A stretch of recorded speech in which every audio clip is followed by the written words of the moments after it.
parte celeste, donde va a contener todas las estructuras que hemos dicho, ¿no? Ganglios, aorta ascendente y la silueta cardíaca. El mediastino medio va a estar la silueta cardíaca propiamente dicha, la tráquea, bronquios, esófago, ¿no es cierto? Está por acá.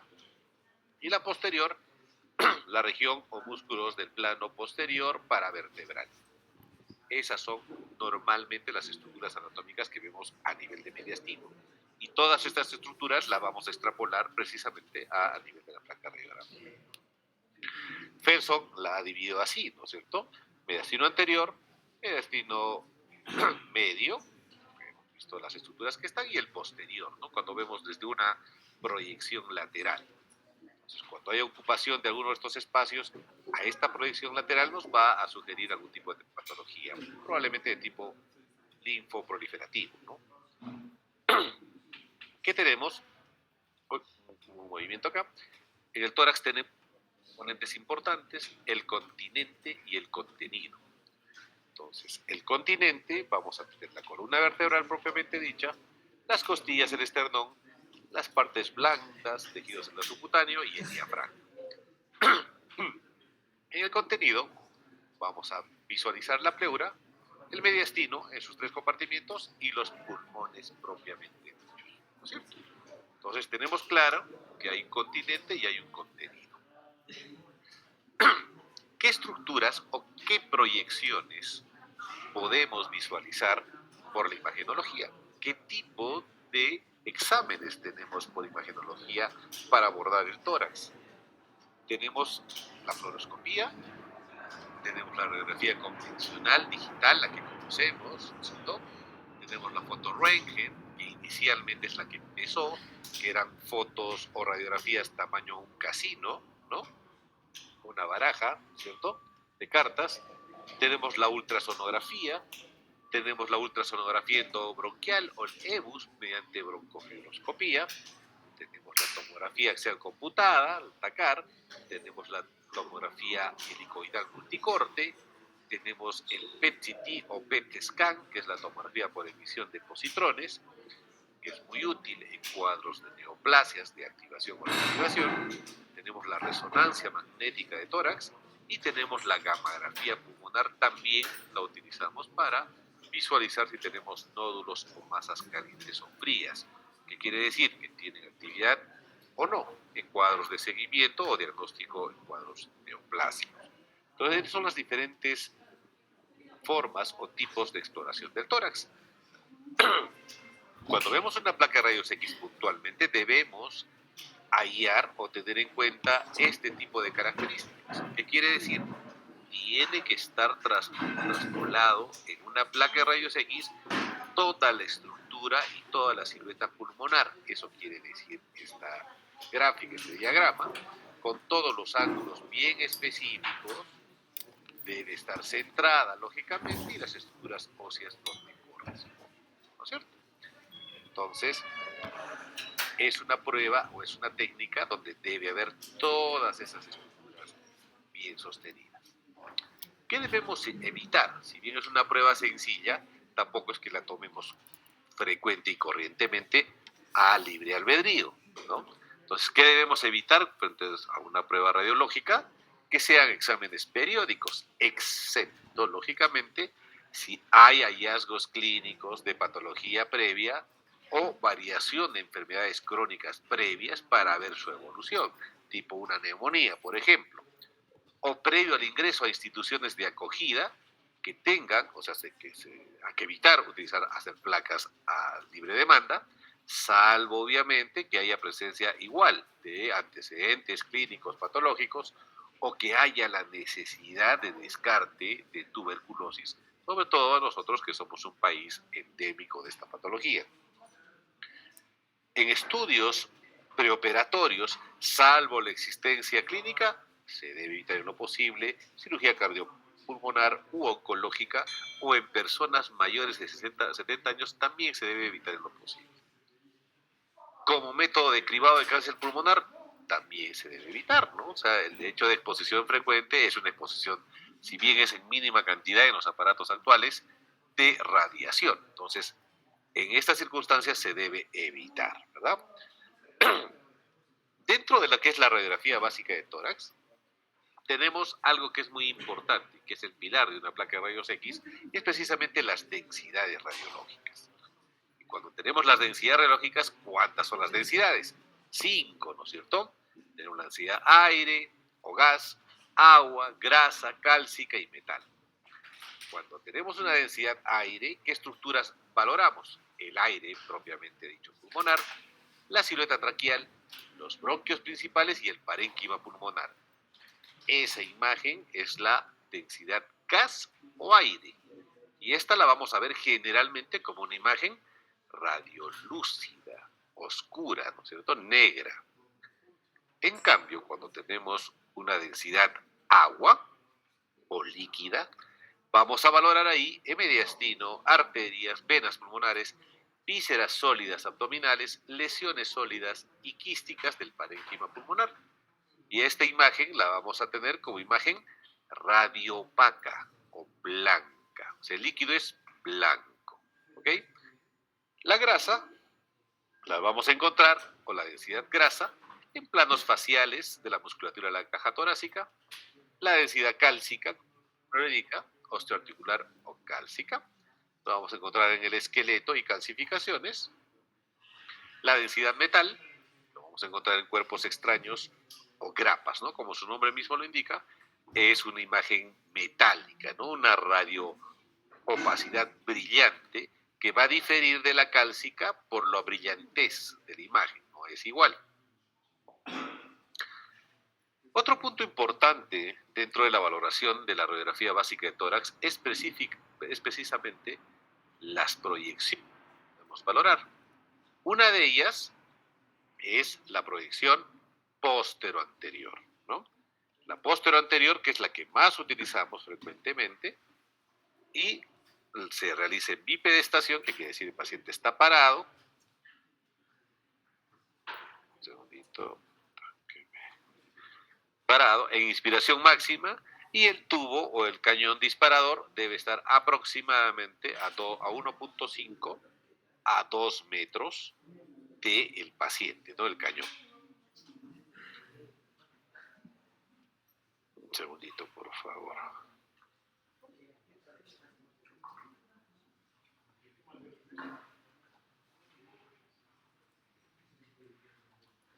Un segundito.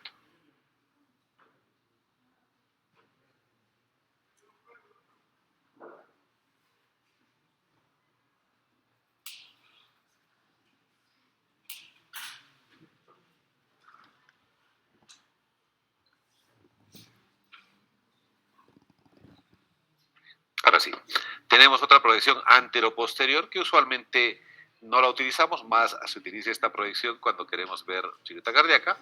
Se utiliza también en decúbito supino, puede ser generalmente el paciente está echado, ¿no es cierto?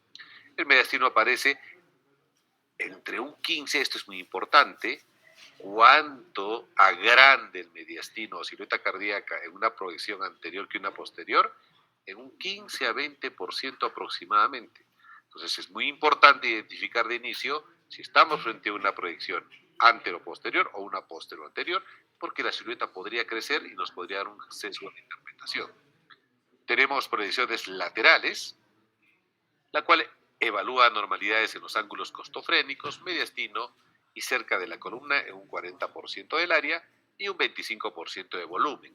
Es importante las proyecciones laterales porque a veces cuando tenemos sospecha de presencia de líquido, por ejemplo, nos ayuda a discernir, dado que en la parte posterior, o lateral, perdón, no posterior, podemos identificar presencia de líquido aproximadamente con un volumen inicial de 75 ml. Y en una proyección frontal, a partir de 150 a 200 ml de líquido, ya podemos visualizar. Una proyección lordótica o apical, básicamente para detección de masas o apicales. A esta proyección anteriormente se la llamaba la proyección del boxeador, ya la vamos a ver más adelante. Y lógicamente hay una proyección en expiración profunda que nos sirve para detectar mejor los cuadros de neumotórax y valoración de la obstrucción endobronquial y de los movimientos diafragmáticos. Entonces, estas proyecciones o tipos de proyección es muy importante que lo sepan. La que más utilizamos, reitero, son la posterior anterior y las laterales, ¿no? Entonces, como ustedes pueden ver acá, esta es una proyección posterior anterior. Quiere decir que el cañón dispara por la parte posterior al paciente y, lógicamente, como vemos en la imagen, vamos a tener una silueta cardíaca normal, ¿no es cierto? Acá hay una densidad diferente, ¿no? Entonces, y eso es importante que ustedes vayan visualizando. Entonces, en esta proyección lo que vamos valorando es por dónde va el cañón. Esta es una proyección antero-posterior. Vean cómo cambia la silueta cardíaca y también estructuras de mediastino, ¿no? El cañón va de adelante a atrás. ¿Puede haber en bipedestación? Sí, cuando precisamente queremos explorar fundamentalmente mediastino. Usualmente la antero-posterior la tenemos en supinación nada más, ¿no es cierto? Tenemos la proyección del boxeador que hemos hablado anteriormente, ¿no? En la cual la posición, ¿por qué le dicen el boxeador? Porque es la posición precisa en la cual se pone el paciente, miren, es como la de un boxeador cuando se para, y este era básicamente para hallar estructuras en los ápices, ¿no? Para ver si había compromiso en los ápices, alguna formación, tuberculosis, algún tumor, etcétera, ¿no? Estas son las diferentes proyecciones, la antero-posterior, el cañón va para adelante, la posterior-anterior y la lateral, que es de esta forma como se realiza, ya sea lateral perdón, ya sea derecha o izquierda, dependiendo de lo que estemos buscando. ¿Ok? Tenemos la proyección oblicua, ¿no? Cuando necesitamos alguna estructura también, cuando hay ensanchamiento mediastino o sospecha de neumotórax, pedimos esta proyección, la oblicua. Tenemos exposiciones o placas que tienen falla de presentación, falla de técnica, como esta, una placa blanda o subexpuesta, una placa blanda, blanca, la cual no nos sirve básicamente para ver una alteración, son placas subexpuestas o blandas, o esta, en la cual tenemos placas sobreexpuestas o quemadas, no es blanda, que hay un error ortográfico, es una placa sobreexpuesta o quemada, se llama, donde también es demasiado oscura, la cual no podemos visualizar con detalle las características de la estructura anatómica del tórax. O sea, no nos sirve. O una placa amputada, ¿no? En la cual no podemos ver las estructuras inferiores, los ángulos, ni diafragma. Como dije al principio, en los diagramas, dentro de una placa de tórax debe estar esquemáticamente la integridad de los hemitórax para poder valorar adecuadamente. Entonces, esta es una placa normal. ¿Qué proyección? Posterior anterior. ¿Y por qué es una posterior anterior? Porque tiene una disposición de las clavículas en B, tiene cámara gástrica, o quiere decir que está en bipedestación el paciente, tiene siluetas diafragmáticas, siluetas escapulares externas, y vamos a ver diferentes estructuras, como cuáles, vamos de afuera adentro, escápulas, silueta traqueal, radiolúcida, densidad gas, ¿no es cierto? Clavículas, botón aórtico, bronquio derecho, bronquio izquierdo, arteria pulmonar, aurícula derecha, ventrículo izquierdo, vena cava inferior, vena cava superior, diafragma derecho, diafragma izquierdo, ángulo costofrénico derecho, ángulo costofrénico izquierdo, ángulo cardiotorácico izquierdo, ángulo cardiotorácico derecho, ¿no es cierto? Entonces, todas estas estructuras ustedes deben tener en la cabecita de forma espacial para identificar si hubiese algún tipo de alteración. Esta es una placa normal, por si acaso, normal, ¿ok? Entonces, ¿qué más tenemos? Tenemos que valorar, o cómo valoramos la calidad de la radiografía. Debemos ver la posición, debemos ver la técnica, quiere decir la penetración, hemos visto una blanda y una quemada, y debemos ver la aereación, que es muy importante para ver si está inspirada o no, o cuán inspirada o no está. Y por último, valorar si está centrada o rotada. Son los 4 parámetros para ver la calidad. Si yo pregunto, ¿cuáles son los parámetros o criterios para valorar la calidad de la radiografía de tórax? Ustedes tienen que decirme la posición o proyección, la técnica cuanto a la penetración, si está bien inspirado o no, y si está rotado o centrada. Esos son los criterios para valorar la calidad de la radiografía de tórax. ¿Y cómo valoramos la técnica de la lectura? Hay una alteración acá en las diapositivas, no sé por qué. En cuanto a la técnica de lectura, ¿qué es lo que debemos valorar? La incidencia o proyección, si está bien inspirado o no, si está rotada o centrada, la penetración similar a la anterior y si hay amputación. O sea, ahí está valorando la técnica de la placa. Si tenemos una placa amputada, tenemos con mayor razón y derecho devolver esa placa y que me realicen otra placa correspondiente, otra radiografía de tórax, porque no estamos valorando íntegramente la placa de rayos X. La patología podría estar en la base, ¿no? Listo. Entonces, la técnica de la lectura es básicamente empezar por un hemidiafragma, empezar con los otros, con el contralateral, y de ahí de forma sistemática hacer la comparación bilateral de ambas placas, ¿no? Entonces, vemos la integridad, empezamos por un lado, derecho, un hemitórax, derecho y luego el izquierdo, y luego ambas de forma comparativa, perdón. Entonces, esa es la forma de una lectura correcta de una radiografía de tórax. Entonces, las proyecciones, acá podemos ver claramente cuándo es una proyección anterior y una posterior anterior, ¿no? Las escápulas están en B, en la posterior anterior, están horizontalizadas en la anteroposterior. La silueta cardíaca, miren el tamaño, hay un relativo aumento de crecimiento en la anteroposterior y en la posterior anterior. La burbuja gástrica generalmente está bien marcada, burbuja aérea en la posterior anterior, en la anteroposterior no está, ¿no es cierto? Entonces, hay algunas estructuras, el mediastino es más delgado en la posterior anterior, en la anteroposterior vemos que hay cierto ensanchamiento y que nos puede dar algún sesgo también en la interpretación, suponiendo que hubiese ocupación de mediastino, ¿no? O que estemos frente a algún tipo de tumor a ese nivel. Continuemos. Luego, una segunda parte, una vez que hemos visto básicamente la proyección, es ver si la placa está inspirada o no. Entonces, ¿cómo valoramos si una placa está inspirada o no? Valoramos dependiendo de la cantidad de aire que el paciente ha metido o ha inspirado al momento que se hizo la exposición del rayo o la exposición al rayo. Como vemos acá en una placa claramente definida, una inspiración correcta tiene espacios intercostales bien definidos. Aproximadamente los posteriores deben ser de 8 a 10, que son estos de acá, los posteriores, y los anteriores deben ser de 6 a 8, en una inspiración correcta.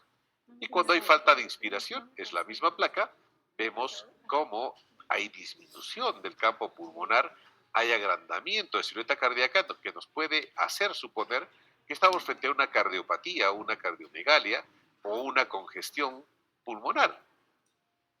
Y solo es una falla de técnica. Entonces es importante valorar bien si la placa está bien inspirada o no. Otro dato importante es valorar si la penetración es correcta o no. Quiere decir, si podemos valorar la silueta o la estructura ósea hasta el tercer o cuarto espacio intercostal, o si es que atraviesa silueta cardíaca. En todo sentido, ahí sería una placa altamente penetrada que no nos serviría como diagnóstico, ¿no? Porque nos va a trasbocar o transponer el hueso sobre la estructura muscular o pulmonar, que es la que queremos valorar. La penetración también es muy importante para definir si está muy penetrada o está muy blanda. Entonces, la penetración es muy importante, ¿no? Para definir en esta placa, por ejemplo, o en esta comparativa, cuando una placa está muy blanda, o cuando está muy quemada, o cuando una está muy penetrada, como ustedes pueden ver acá. A la derecha las estructuras óseas se pueden definir claramente, y en esta otra, que está muy penetrada, solo se ven 3 estructuras y no vemos más cuerpo vertebral. La inspiración es muy importante porque definitivamente nos sirve para valorar la plenitud y la integridad de los pulmones. Como lo dije al principio, tiene que haber o deben estar visibles en excelente o buena inspiración 10 arcos costales posteriores, ¿no es cierto? 10.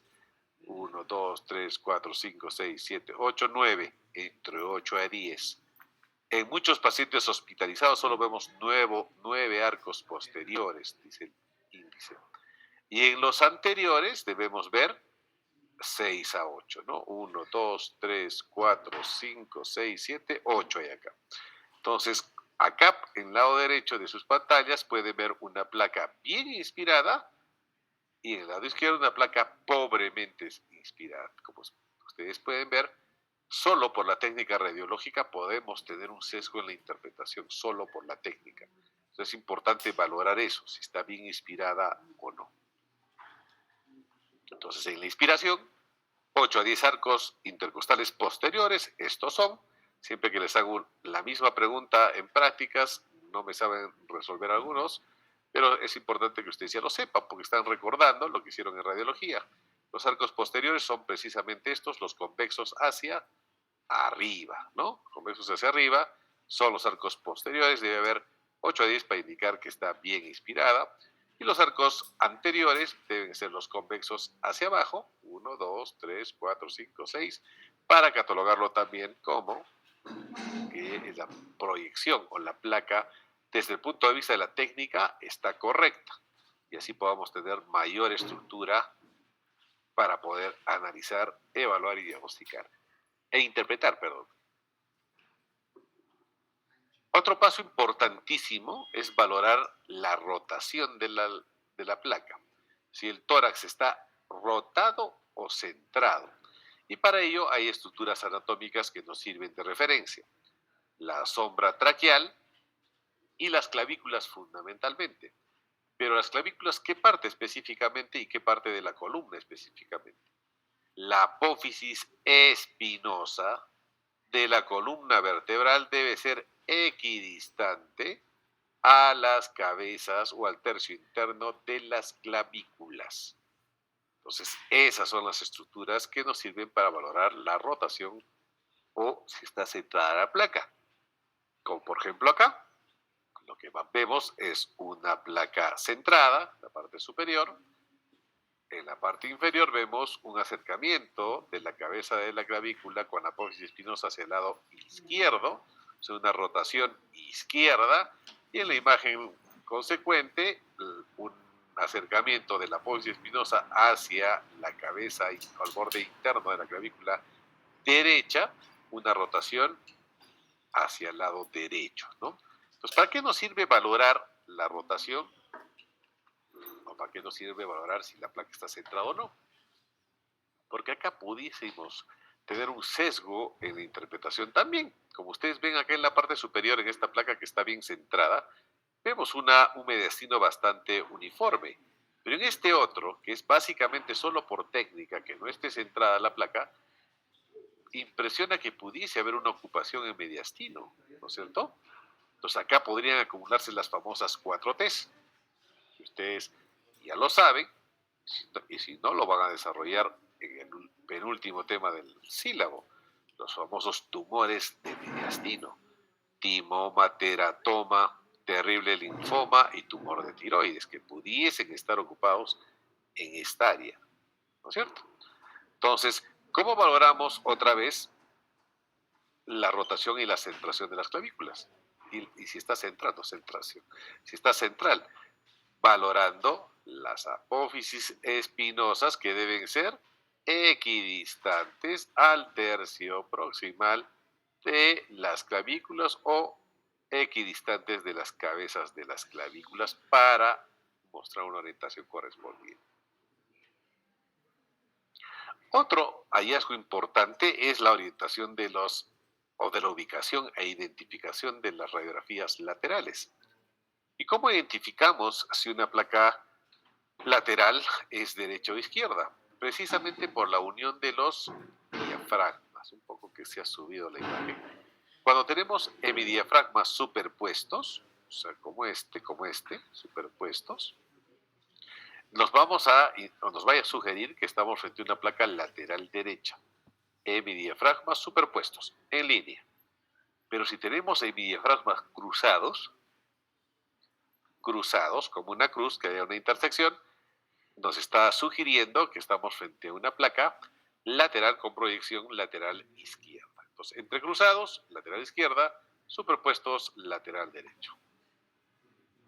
En la parte lateral, lo que más valoramos e identificamos espacialmente, como al principio habíamos indicado, uno tiene que explorar en la mente y tener en la cabeza la transposición de esas estructuras a un plano físico, a una placa de rayos X.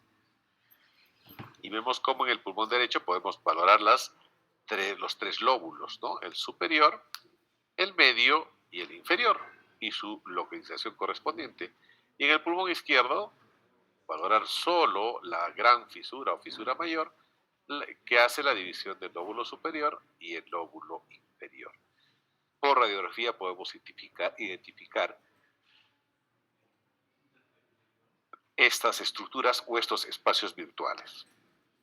Entonces, volvemos a la placa anterior y vemos claramente lo que identificamos, ¿no? Todas las estructuras, tanto vasculares o neovasculares o estructuras de conducción de aire, como la tráquea, los bronquios y los pulmones propiamente dichos.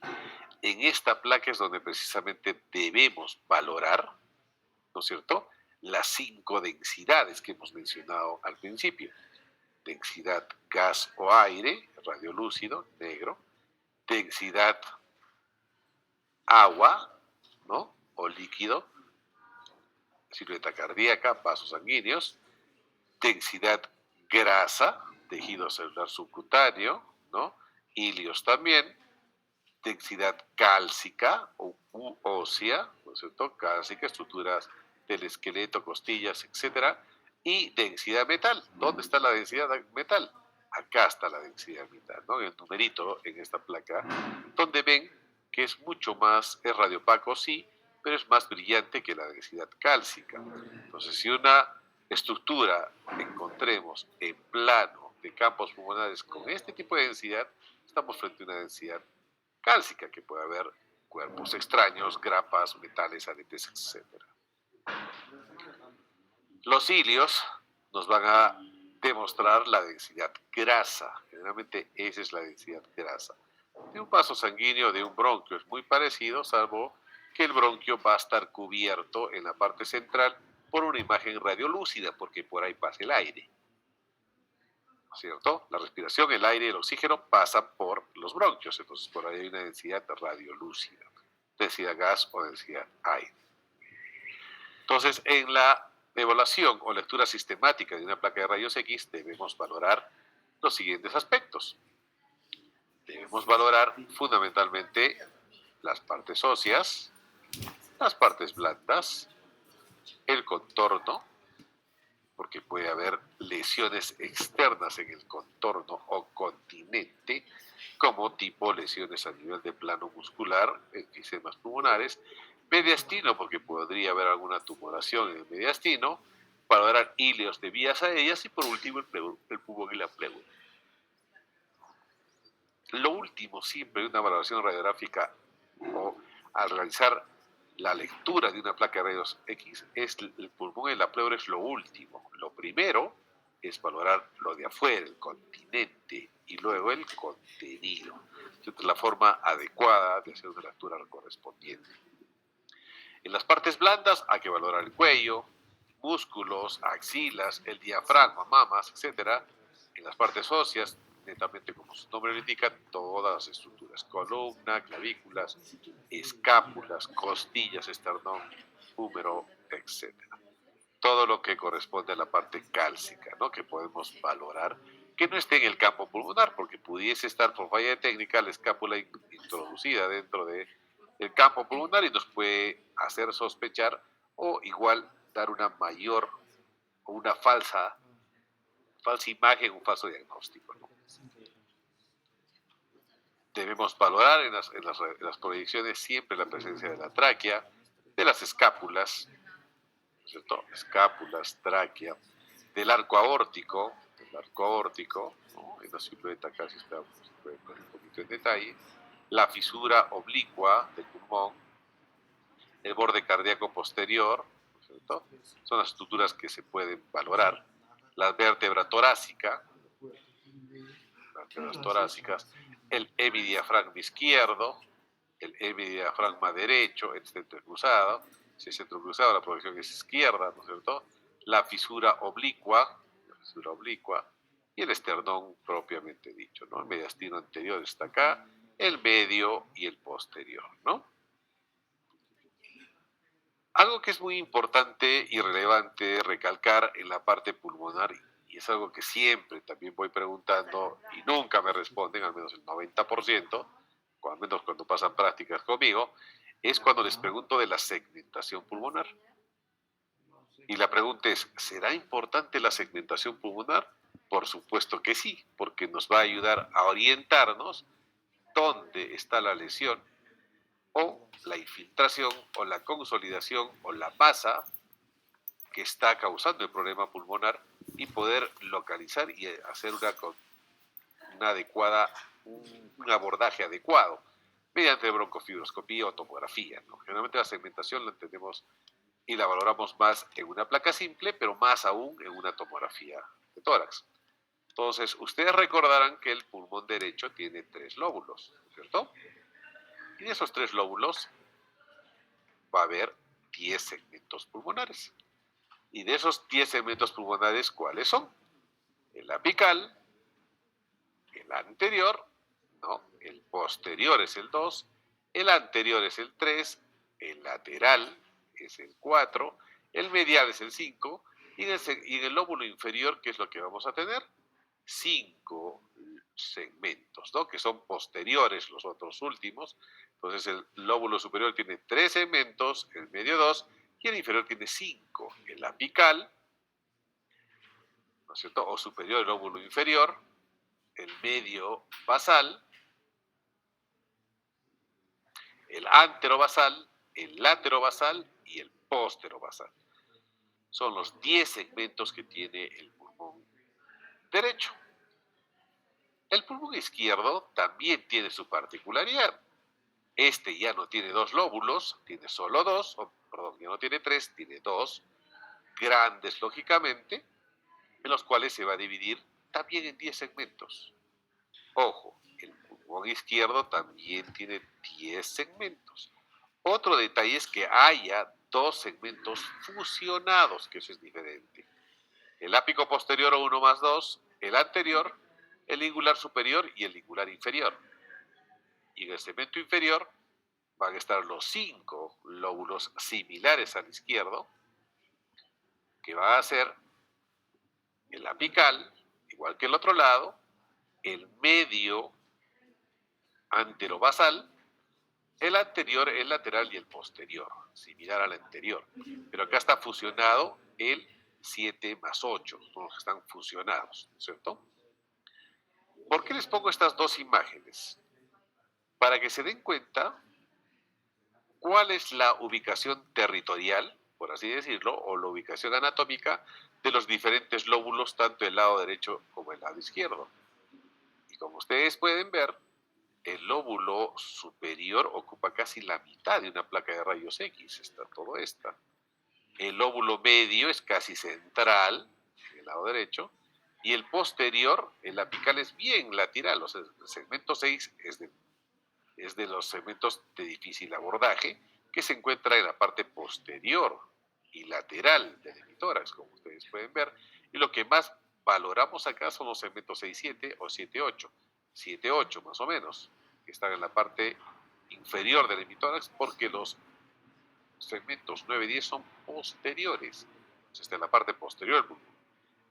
En el izquierdo podemos valorar que el lóbulo superior ocupa más de la mitad del hemitórax, de una placa simple de tórax que nosotros valoremos, y el posterior ubica también los 3 primeros segmentos, y los últimos 9-10 generalmente están en la parte lateroposterior. Entonces, cuando nosotros tenemos algún tipo de lesión, podemos identificar en qué lóbulo está, salvo que tengamos el signo de la silueta positivo, ¿no? Quiere decir que no se vea la silueta cardíaca y donde los lóbulos o los segmentos inferiores sean los infiltrados y muestren esa imagen de pérdida o signo de la silueta.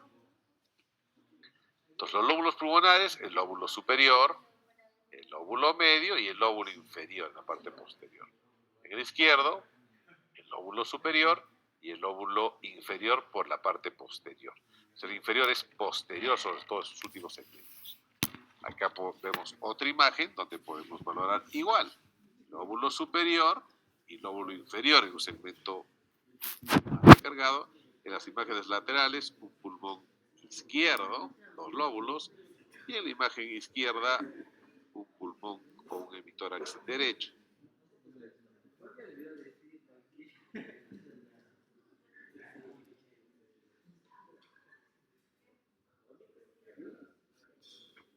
Ocupa el campo pulmonar front superior, pero es más que todo vertebral, ¿no? Es bastante alto.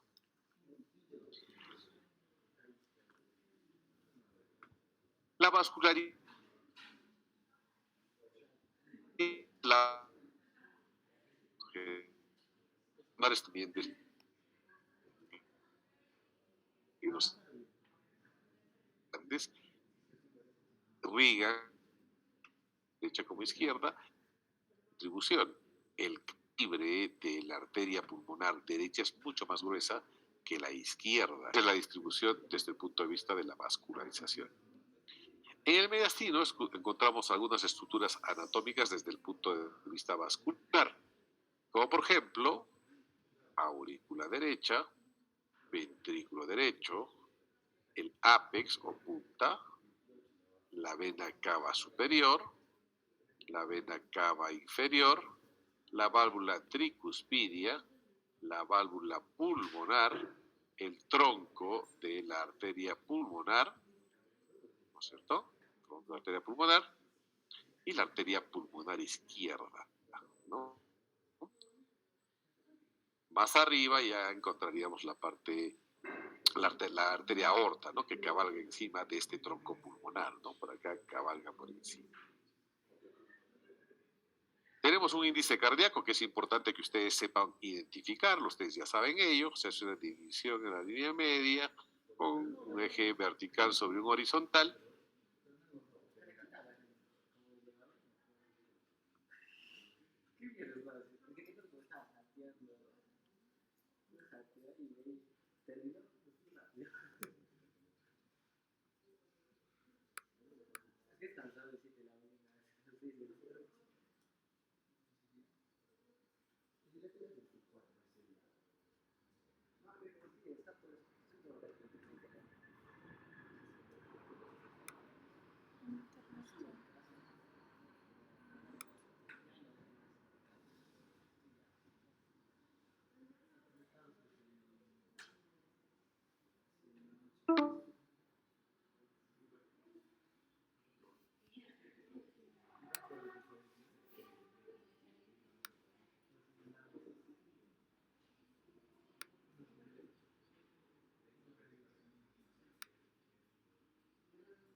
La rama izquierda de la arteria pulmonar, el tronco de la arteria pulmonar y el ventrículo izquierdo, que son las estructuras vasculares de esta patología. Algunas alteraciones del contorno, acá claramente podemos ver cuando tenemos ocupación de mediastino, ¿no? Como ustedes pueden ver acá, una placa normal con un mediastino delgado, una proyección. ¿Qué proyección es esta, muchachos? Postero-anterior. Y acá, como vemos, una distorsión de la arquitectura, ¿no? De la columna se ve torcida. Es una postero-anterior también, pero acá tenemos una presencia, ¿no? Una imagen radiopaca de bordes regulares, ¿no? Porque corazón no es. Podría tratarse de algún tumor, timoma o linfoma, ¿no es cierto? En una ocupación típicamente evidente en mediastino, ¿no? Un mediastino normal y un mediastino ocupado. Algunos patrones, ya para ir concluyendo: patrón alveolar o algodonoso o en nubes, ¿no es cierto?, típicas de las enfermedades consolidativas o neumonías, ¿no es cierto? Patrón alveolar o algodonoso, o esta que tenemos un patrón retículo intersticial, las cuales son imágenes en redecillas, ¿no es cierto? Redecillas, distorsionados, como su patrón lo indica, en vidrio deslustrado o en vidrio esmerilado. Esas son terminologías tomográficas. En radiología tenemos que ver un patrón reticular en redes, ¿no? El intersticial es en redes, ¿no? Como unas redecillas que bloquean la placa. Y bien, con esto hemos terminado este primer tema. No sé si tienen alguna pregunta, muchachos, que sería importante. ¿Alguna duda? No se olviden que este primer tema, algunas preguntas ingresan en el examen del primer aporte porque es conocimientos básicos para ustedes en pregrados, tipo segmentación, tipo cuántos arcos posteriores hay, cuántos arcos anteriores hay, a una inspiración correcta. Entonces es importante que sepan eso, que tengan un conocimiento básico y detallado en la cabecita de esto.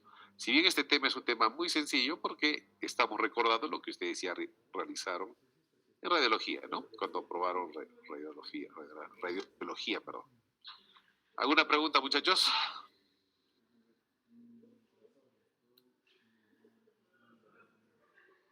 ¿Ha estado todo claro? Sí, doctor. Ok, muy bien. Entonces, la próxima clase yo creo que ya va a ser presencial, depende de la delegada que me diga dónde va a ser la locación para poder conocerlos de paso a ustedes, ¿ok? Listo, no habiendo mayores preguntas, muchachos, entonces nos vemos la próxima semana. Mi grupo de prácticas, mañana todos a la sala situacional de la Jereza a las 8:30 de la mañana, ¿ok? Bien, muchachos.